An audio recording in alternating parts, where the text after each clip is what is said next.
शाप, राक्षस, प्रेम और हृदयघात की रहस्यमयी कहानी क्या आपने कभी सुनी है? नहीं ना? आज की ये कहानी में ये सब कुछ है। नमस्कार दोस्तों, बेताल पचीसी की 12वीं कहानी में आपका हार्दिक स्वागत है। आइए सुनते हैं कहानी दीवान की मृत्यु क्यों। किसी जमाने में अंग देश में यश केतु नाम का राजा था। उसके दीर्घदर्शी नाम का बड़ा ही चतुर दीवान था। राजा बड़ा विलासी था। राज्य का सारा बोझ दीवान पर डालकर वो भोग में पड़ गया। दीवान को बहुत दुख हुआ।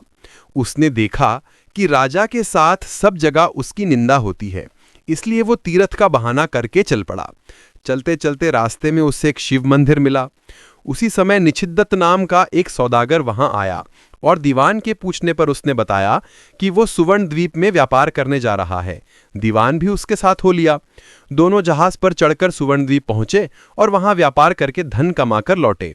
रास्ते में समुद्र में एक दीवान को एक कल्पवृक्ष दिखाई दिया।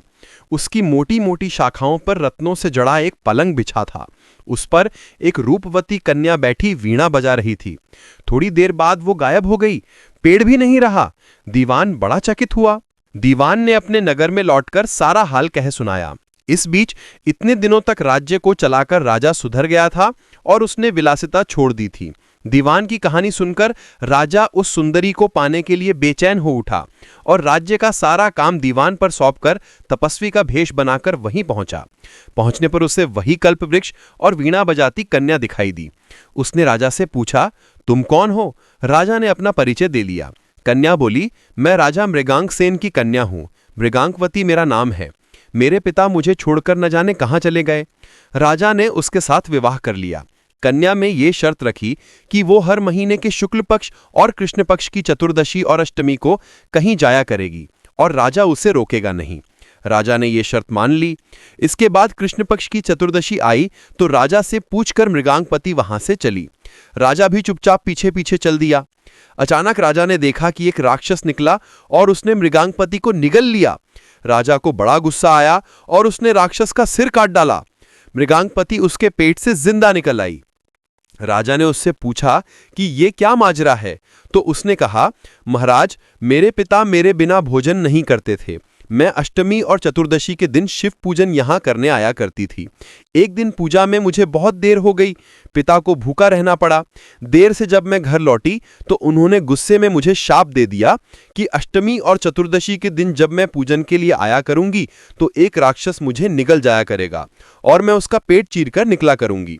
जब मैंने उनसे शाप छुड़ाने के लिए बहुत अनुनय की तो वो बोले, जब अंगदेश का राजा तेरा पति बनेगा और तुझे राक्षस से निगली जाते देखेगा तो वो राक्षस को मार देगा, तब तेरे शाप का अंत होगा। इसके बाद राजा उसे लेकर नगर में आया। दीवान ने ये देखा तो उसका हृदय फट गया और वो मर गया। इतना कहकर बेताल ने पूछा, हे राजन, ये बताओ कि स्वामी की इतनी खुशी के समय दीवान का हृदय फट गया।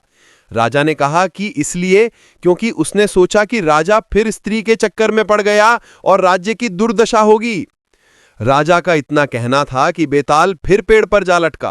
राजा ने वहां जाकर फिर उसे साथ लिया तो रास्ते में बेताल ने ये कहानी सुनाई। और इस तरह बेताल ने एक कहानी सुनानी शुरू कर दी। कौन सी नई चुनौती, कौन सा नया सवाल विक्रम के सामने आएगा, ये आप जान पाएंगे हमारी अगली कहानी में। तो बने रहिए हमारे साथ और देखिए बेताल पचीसी की अगली रोचक दास्तान सिर्फ अगले वीडियो में। दोस्तों, आपको ये सीरीज कैसी लग रही है, इसको कमेंट्स में जरूर बताएं। आपके लाइक और कमेंट्स हमें मोटिवेट करते हैं नए नए इंटरेस्टिंग वीडियो बनाने के लिए।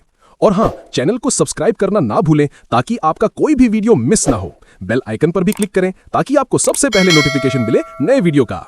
मिलते हैं अगले वीडियो में। तब तक के लिए प्यार भरा नमस्कार। खुश रहिए, स्वस्थ रहिए।